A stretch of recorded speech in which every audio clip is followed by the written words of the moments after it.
Welcome to the Tanya Acker Show.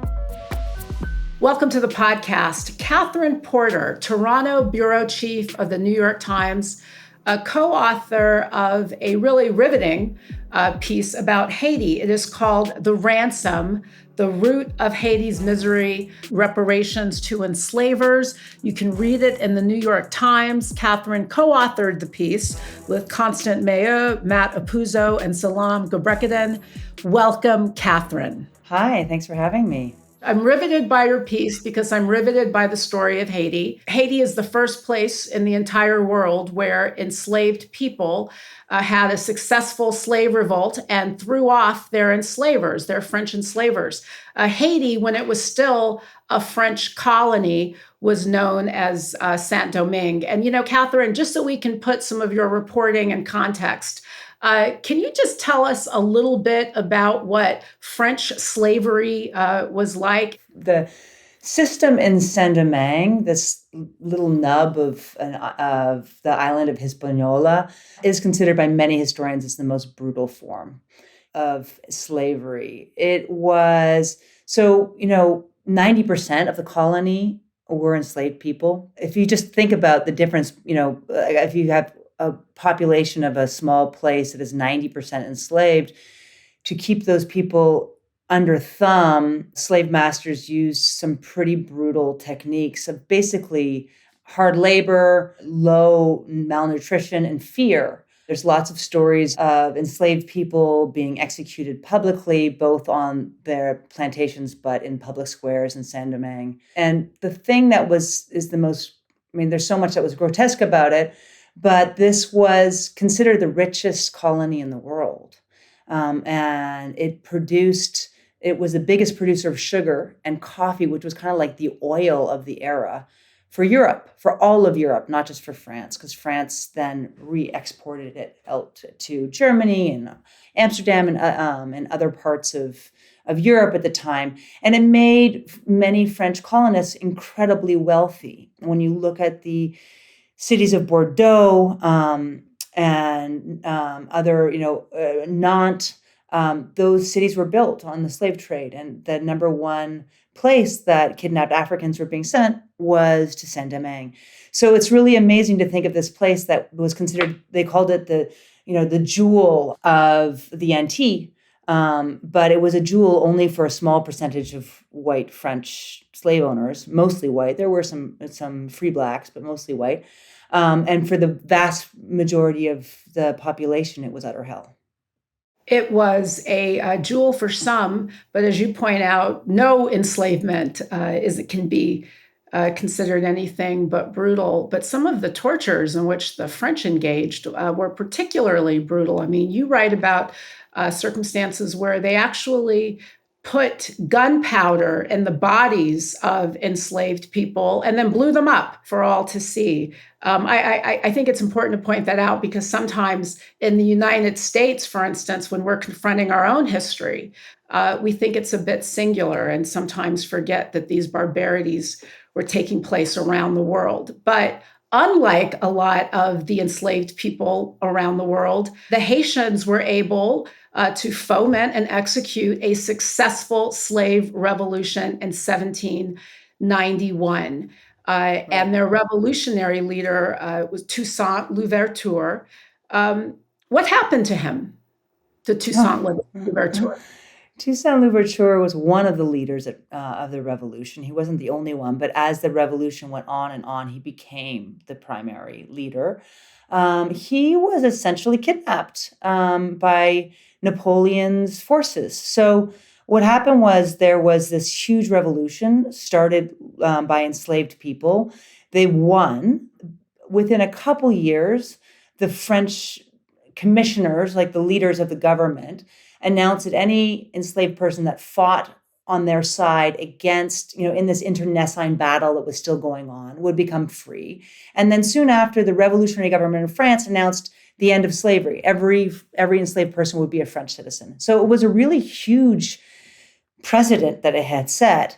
But later, Napoleon came to power. He overturned that decision regarding slavery. He reintroduced it to the other colonies, and he sent his brother-in-law and a huge battalion of troops to Saint-Domingue to basically crush this revolution and crush all the leaders, including Toussaint Louverture. So there was a sneaky meeting set up where Toussaint was supposed to be meeting with French soldiers. Instead, they kidnapped him. They took him and his family. They took him back to France. They locked him up in this prison in the French mountains, the French Alps, where he died without ever having a hearing of any sort. And in fact, like many years later, like his death is still marked as an important date on the calendar in Haiti.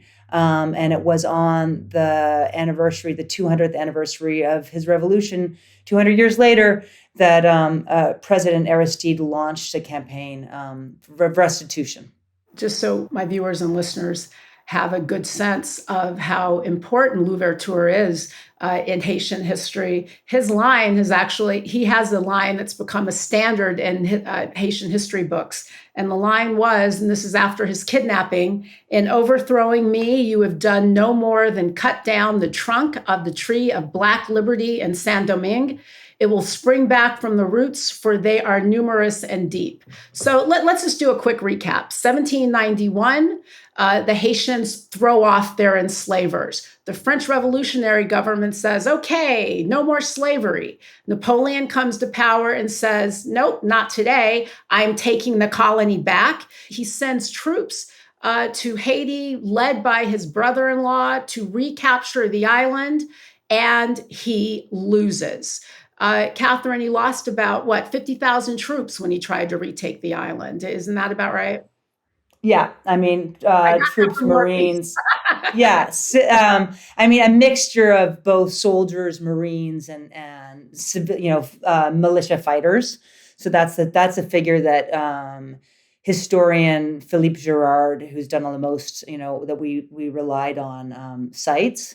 And yeah, I mean, it's amazing to think, right? You have these enslaved people that did not have the firepower, like basically just the army gear you need, and they beat the most powerful European force, and the most and Napoleon. It's an amazing story, and they declared the first free Black country of the Americas, and instead of being celebrated, they became a pariah because they were, Haiti was this small side of an island, in a Caribbean Sea where slavery was still the rule. And you had not just the British islands around it and the Spanish islands that were enslaved, but you had the United States of America, where senators took to the floor of Congress to say, there is no way we are going to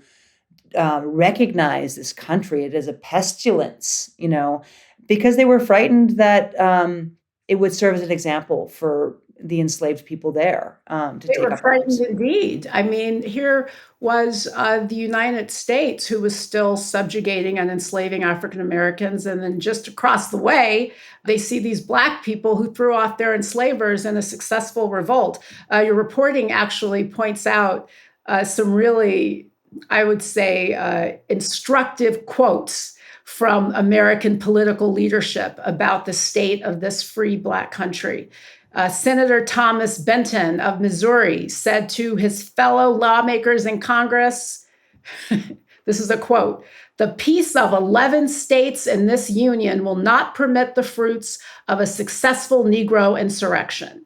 It will not permit Black consuls and ambassadors to establish themselves in our cities and to parade through our country." Senator John Berrien from Georgia, he said that recognizing Haiti would, quote, "introduce a moral contagion that would make even the most horrifying pestilence seem light and insignificant." Those are quotes that I pulled from your great piece. So here we have a country that engaged in a successful revolution to become free. And the rest of the world is like, we don't like your freedom.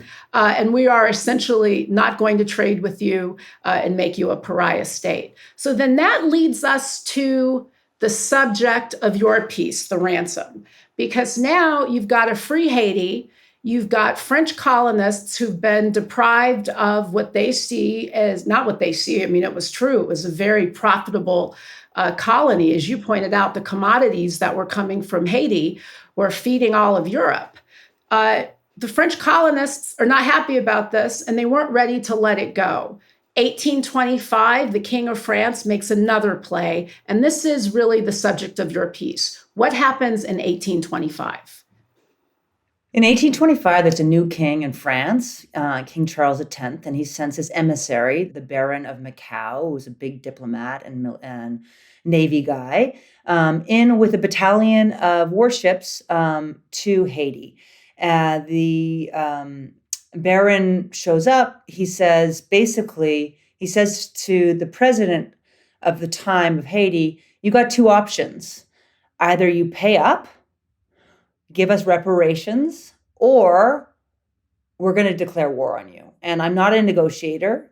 I'm not here to negotiate. I've got this thing all signed already from the king. These are your two options. So pick one. And after 3 days, to the horror of some of his ministers, Boyer agrees. It's still a bone of contention among historians, particularly and Haitians, as to why he did. But you can see that he basically had a gun to his head. You either do this or we declare war. And so he agreed. And it was for this astronomical amount. At the time, it was for 150 million francs, which there was no way that the Haitian government could pay. In fact, just the first sliver of that was 6 times what they made in a year in their coffers. There's just no way that they were going to be able to pay. And the French government knew that and had given the emissary a secondary mission, which was to make sure the Haitian government took out a loan from Parisian banks to start paying this. Because in that way, it was starting to see that there was these international loans happening in London, and it wanted to set up its own banking system in Paris that would do the same thing. And that's what happened. The Haitian president sent his own ministers back to France, and they signed out a disastrous loan. And this is what became known in Haiti and among historians as the double debt. There was the first debt that they agreed to pay, this 150 million francs that would go back to their former enslavers, literally to the families of colonists that had owned them and the land that they now considered Haiti. And the second bit would go to the bankers and to the bondholders of that first loan to pay the first tranche, the first payment of this 150 million francs. So, as soon as really in its infancy, Haiti was hamstrung already. And what we found looking, we wanted to see exactly how much Haiti paid and how long it took them to pay and what the repercussions of this independence debt and double debt were. And what we found is that, over some years, over the next decades, the payments were more than 40% of the listed budget of the state. So at times when, into the 1860s, at times when places like Costa Rica were electrifying its capital city, and New York was building aqueducts, and France and England were similarly funding schools and funding big public work projects, Haiti was continuing to pay its former masters and its former and these bondholders of this loan for basically its freedom, and it didn't have the opportunity to start building a state. Let's first talk about just the demand for reparations in and of itself. The reparations conversation in the United States, as I'm sure you know, tends to center around what do you do, if anything, for the descendants of enslaved people whose ancestors were deprived of the value of their labor, and that labor was gone to enrich other coffers. That conversation meets a lot of resistance. People aren't open to the idea, many people, I should say, aren't open to the idea of making things right because they're like, how do you tell? There are all sorts of problems that are put out there. But interestingly, when this nation of enslaved people threw off their enslavers and became free, folks came up with a number. Charles X said, you know what, you're going to pay us this money or we're going to go back to war. The country had no money. And then they said, not only are you going to pay us the money, you're going to borrow money from French banks to pay us the money. So after you're not only going to incur this principal debt, you're then going to be paying interest to French banks so you can pay the debt.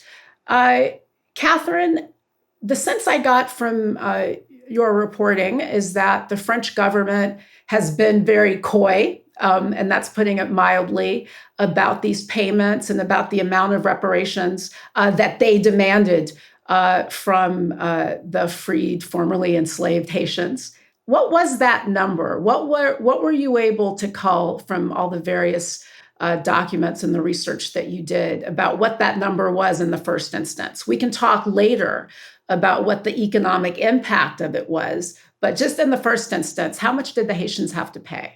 What happened was Haiti defaulted, like after that first payment through the banks. And a number of years later, another battalion of French warships came back and they went into negotiations and they reduced the independence debt down to 90 million.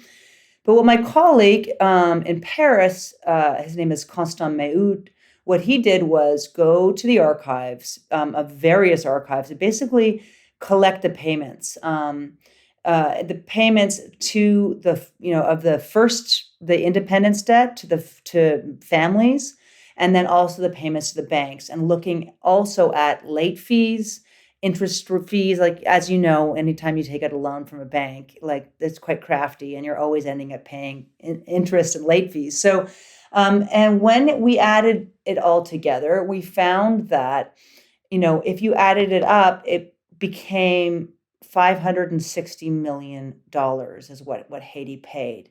Now, the thing that's most interesting about that number is that that's just that's really not what the opportunity cost was.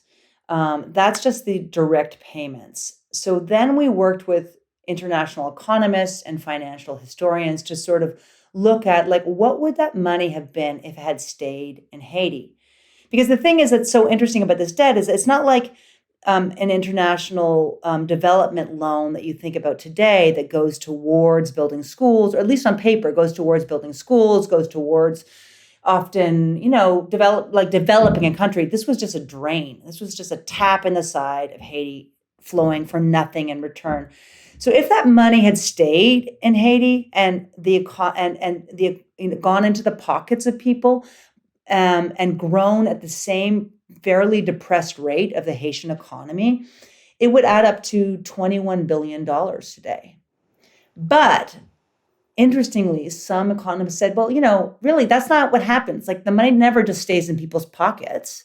It gets invested privately. You send your kids to school, you pay your hospital bills, you maybe set up a little business. The government might build a road or a bridge or invest, in the country. So if that money had boosted the economy of Haiti, and the Haiti had grown at the average rate of countries around it in Latin America, like not the high rate, not the low rate, but the average rate, that money would add up to $115 billion today. Wow. The first and only country in the world where descendants of enslaved people paid reparations to their enslavers. Also worth pointing out, friends, look, this is not the normal course of things. When the Allies won World War I, Germany paid reparations. Normally, losers pay, winners don't pay. Haiti won and nonetheless was relegated to this situation of really it's permanent, let's not say permanent, I'm going to walk that back, but economic servitude. It's also a country that's bedeviled by an incredible amount of corruption. So, how do you balance these two things? I mean, I think it's all of a piece. I think that a lot of us know about a lot of the corrupt power structures under which the Haitians have labored for so many years, but we don't know as much about this debt. How did those two things work together? Because in your reporting, you also talk about how a lot of this debt was not borne equally by all Haitians. Everybody wasn't picking up the bill. Tell us a little bit about that. Well, you're so right. What we found was, look, you raise a great point, and I've been reporting in Haiti since 2010. I got interested in the double debt and this issue because of the poverty and also the paucity of infrastructure that was so striking to me. I have lived in India. I have lived in Senegal. I've been in other countries, but I've never seen sort of personally this type of lack of infrastructure and, to be honest, the depths of poverty. So I got really interested in the double debt. But when I would ask people about, like, why is Haiti like this, often the answer is corruption.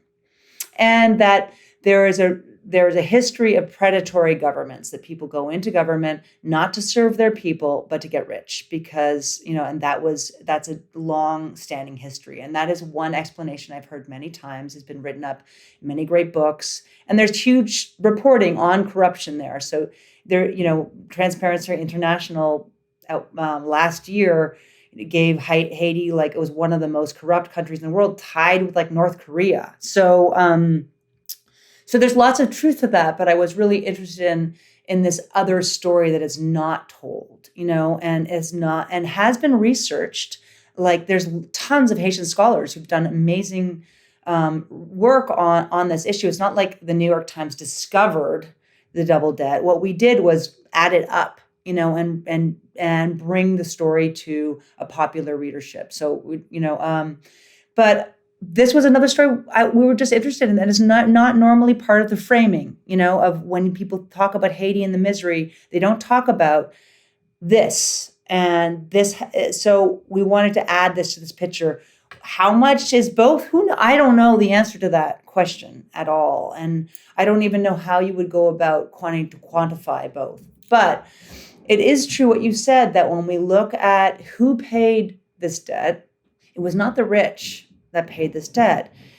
The Haitian government became quite dependent fairly early on. In early years, it tried a whole bunch of different ways. It had things like, individual wealth tax, actually, for the first few years to pay the debt, and that didn't work. It had stamp taxes.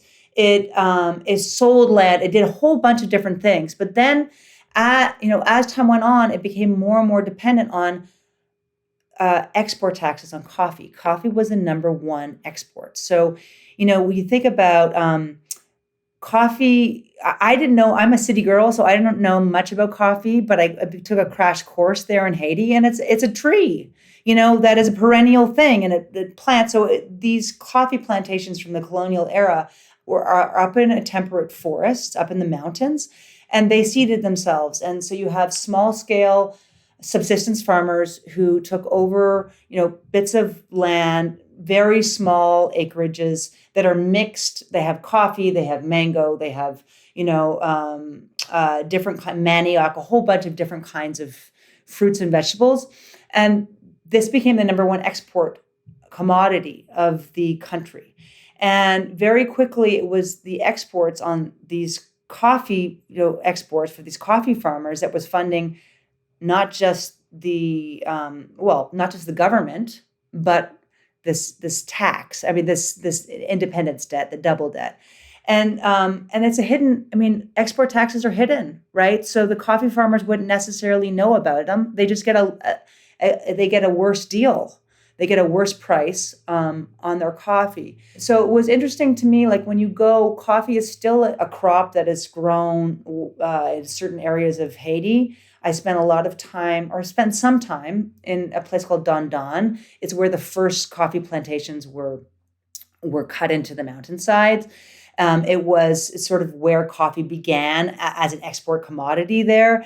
And it was amazing to me to see that, it's incredibly beautiful, like you say, like it's like a forested mountainside. It has this huge fortress above it called the Citadel, which is the number one tourist site in Haiti and the number most important heritage building in the country. But people still live on farm very small subsistence plots. They live, they live, I would say, not that differently than their ancestors. They don't have electricity, the bulk of them, for the areas that I was in. The running water they get is from streams nearby. They don't have running water to their homes. They don't have sewage systems. They have outdoor latrines with pits. They don't have electricity, right? So their kitchens are often in outdoor shelters that are burning wood or coal. And so, it's really amazing. It was amazing for me to be there. They're very proud people. If you've been to Haiti, people take huge pride in their presentation and the way they look. A lot of the people I interviewed hadn't gone to school because even though the Constitution says you have a right to education, it's still mostly private in Haiti, and they couldn't afford the fees. So, these are the people whose ancestors paid this debt for generations and generations, and they don't have the fruits of what could have been. And the French certainly weren't the only ones to profit from this debt. When Haiti came under American military occupation, the American banks started collecting their commissions on the Haitian government and the Haitian people too. In fact, you write, this was actually, the article is the Ransom. It's in the New York Times. Catherine Porter co-authored this with other Times colleagues. I urge you to read it.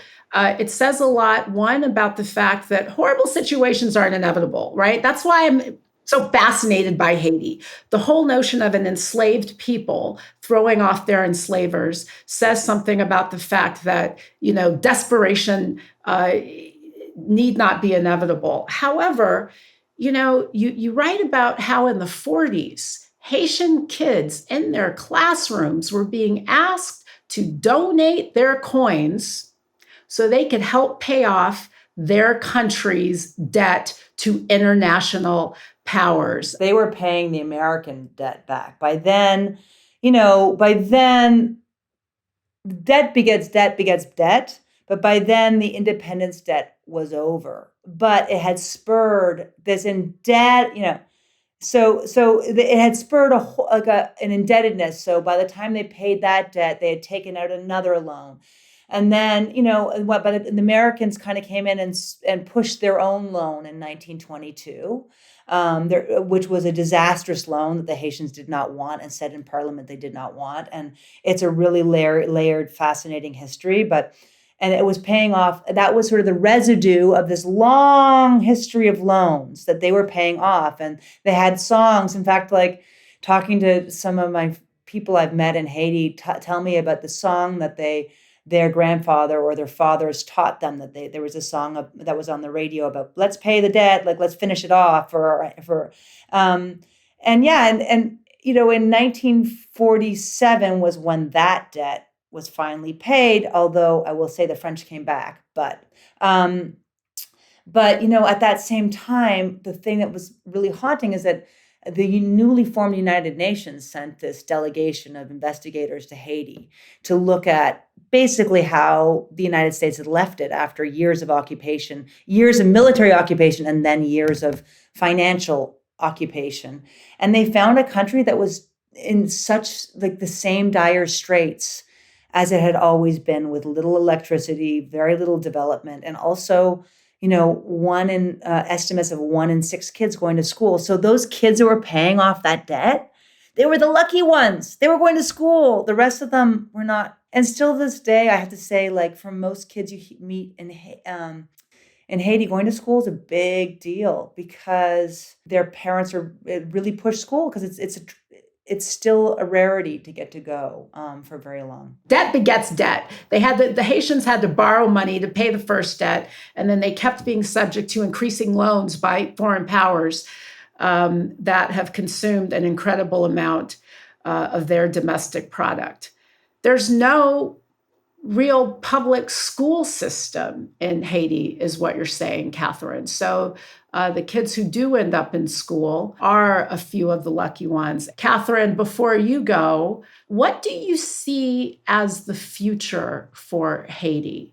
How is it going to come out of this cycle of debt and paying interest on debt? It's a country that's incredibly rich in natural resources. And there is a community there that I know is ready to take its country forward. How does that happen? What is the next step for Haiti? How does it get out of this mire?